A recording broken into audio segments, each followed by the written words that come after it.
Please enjoy the cotillion dance featuring our debutant, Princess Laika May Santos Canana, together with the people she loves.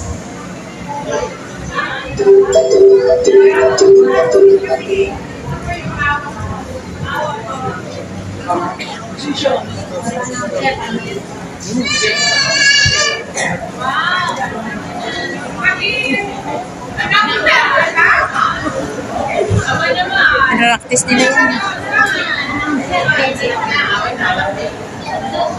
Nga namin din.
So, waiting candles again. We ask every participant po na pumunta sa gilid at mag-ready as I call your name.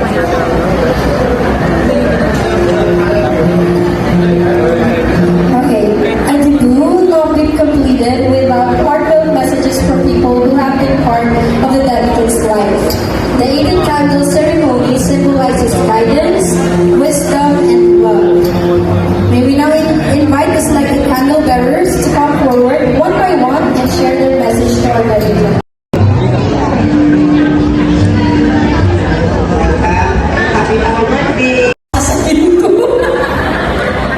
Hindi, sa totoo lang. Tuwan-tuwa ako. Bakit ka mo? Sa akin lumaki. Ngayon, dalaga na, hindi ka na pinapansin. Hindi ka na pinapansin. Hindi, ano ba lang sa'yo gusto ko? Mag-aaral mabuti. Tingnan mo si mama mo. Strong. Happy birthday, Amy! Ayun na, ano ba sasabihin ko?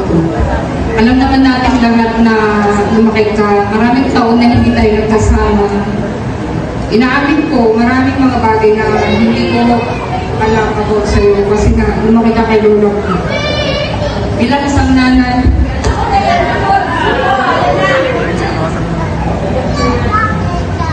ang wish ko, ang gusto lang naman ng mga nanay yung maging successful ka, mag-asawa, syempre, makamit mo lahat ng mga pangarap mo sa buhay. Dapat nakasettle mo na ang lahat bago ka, yung tipong stable na ang lahat bago ka mag-asawa. May tiwala naman ako sa inyo ni Marcos na alam ko na alam niyo yung tama at mali.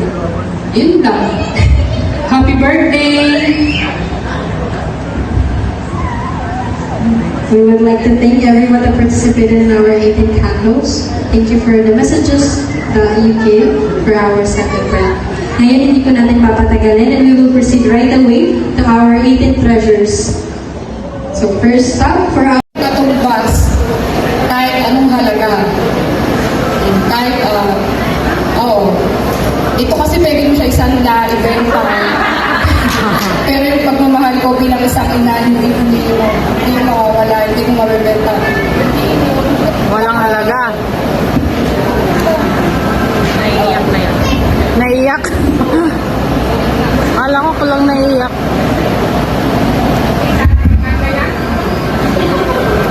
Yun. Oh. Happy 18th birthday ulit.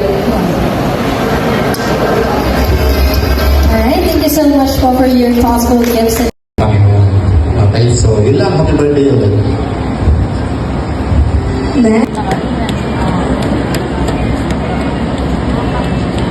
Hello. Hello po sa iyo, Naika. Ako pala si Mark Briones, batchmate ng mami mo, kaibigan, tropa. Wish ko sa iyo, happy 18th birthday. Wish ko sa iyo na maging mabuting anak ka, maging marespeto. Huwag kang magbabago. Kung anong magandang mayroon ka ngayon, ituloy mo lang. At lagay mo gawin mo sentro sa buhay mo si Lord. Bawat gagawin mo na sa buhay mo, humingi ka ng guide kay Lord para maging matagumpay ka. Higit sa lahat ng payo ng mama mo, pakinggan mo. Kung mayroon man siyang masasabi sa iyo minsan na hindi maganda, huwag niyo pong masamay ng loob kasi yung bilang magulang, hindi naman lahat ng pagkakataon ay maganda ang mood. Minsan din kasi bilang magulang, stress din po kami sa buhay-buhay. Kasi marami din po kami iniisip. So meron din minsan na hindi maganda yung namin intro sa buhay. So, nawa, intindi mo lagi si mama mo, bawat salita niya, pakinggan nyo, maging mabuting bata ka, at patuloy ka sa pangarap mo, at huwag kang magpa-apekto sa mga, kung ano yung maririnig mong mga negatibo sa labas. Bagkos, gawin mo inspirasyon para matupad mo yung pangarap mo sa buhay. Ito lang, thank you, and happy birthday, God bless.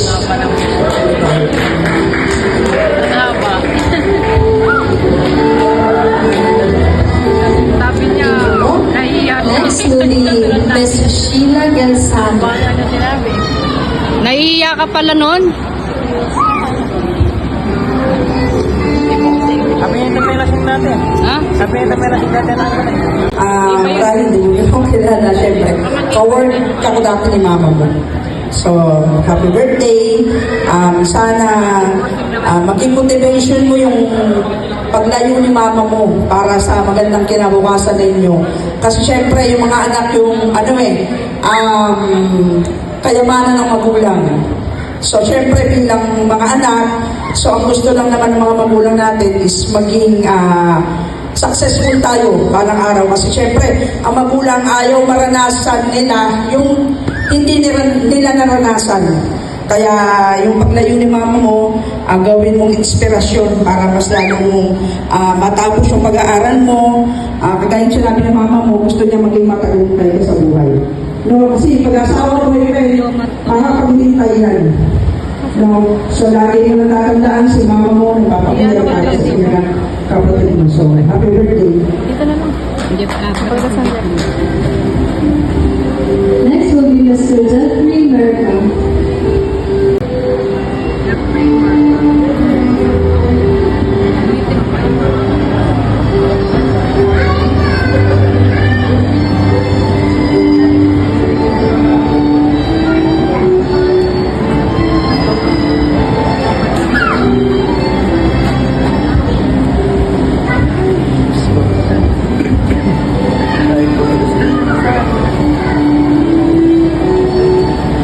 Hi, Leila. Pakilala mo na ako sa kanina. So, sabi na, ako'y wala pang anak, hindi ko pala yung mistakes ko. So, marami akong mabibili na advice. Pero, sa point of view na lang ng pagiging adulthood, since makasota na,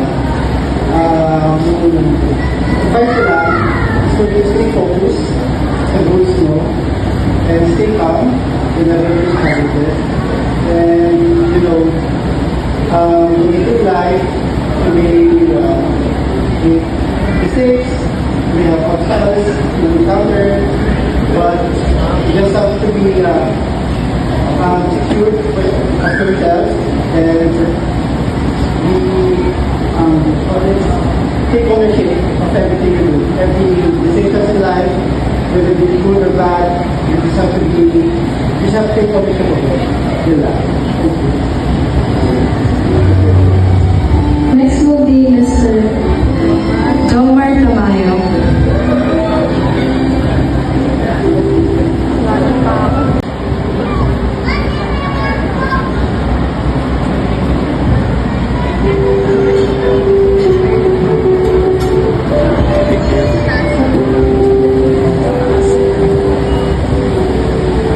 Ay, mga pala si Jomar, alam ko hindi mo kilala, isa ako kaibigan ng mami mo, mga colleagues.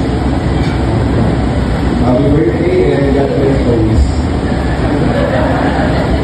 Next will be Ms. Cecil Sampa.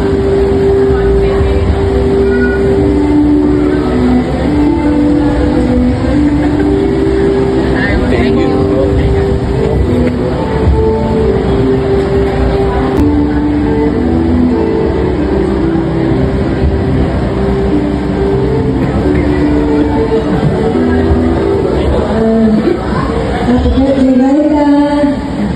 Gusto sa'yo sana. Napakaganda na talagang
years tayo hindi nagkita.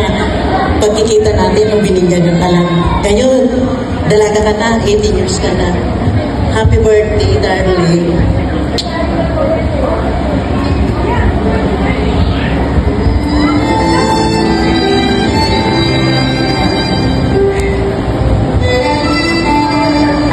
Okay, thank you so much, Miss Celia. And next will be Jocelyn D. Santos. Ayan, Micah. Wish ko lang sa'yo is everything na desire ng heart mo will go on your way. And also, maging, ano ba? So, gaya na sabi niya na maging successful, but more on that, on the top of that, ay maging happy while being successful. So, yan lang. Happy 18th birthday again. Thank you so much, Miss Jocelyn D. Santos, for a wonderful message. And next will be Maribeth Gabalino.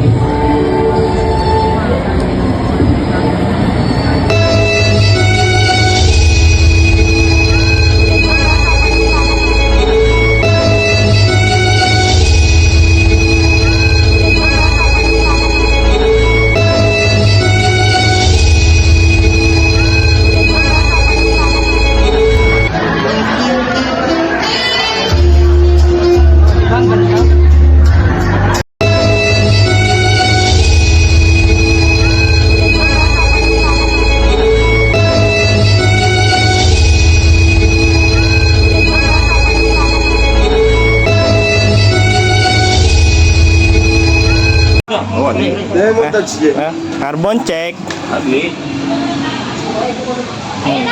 Ay, master. Oh, yung master. Tama mo na buto.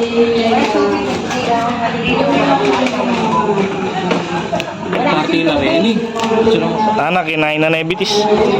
Mata na ngayon eh.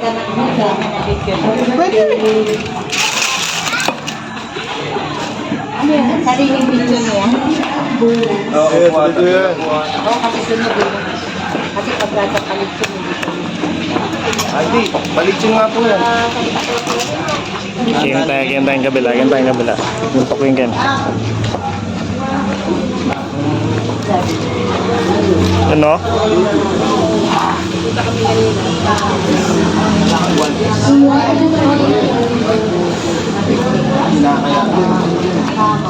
Ay, dito po kaya kung batis. Pero may mga batik mo. Ano kung mamaya? Ay, hindi. Magamit. Hindi po. Kami nagamit. Eh, bigas na tayo. Malanit. Wanin. Lanit.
Anika, para ma-send ko kay Nice.